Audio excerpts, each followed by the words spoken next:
Ever needed to quickly transfer your contacts without a cloud account?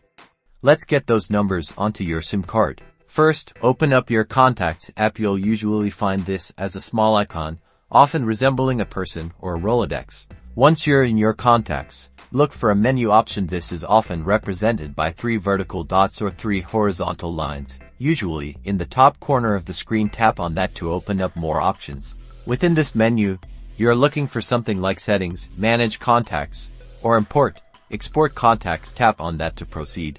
Now, you should see an option to export to SIM card or copy contacts to SIM. Select this option. If you have multiple SIM cards, the phone might ask you to choose which one. Your phone will then show you how many contacts it's about to copy. Confirm that you want to proceed with the export. This process might take a moment, depending on how many contacts you have. And that's it. All your selected contacts are now safely stored on your SIM card, ready to be transferred to another device or serve as a handy backup.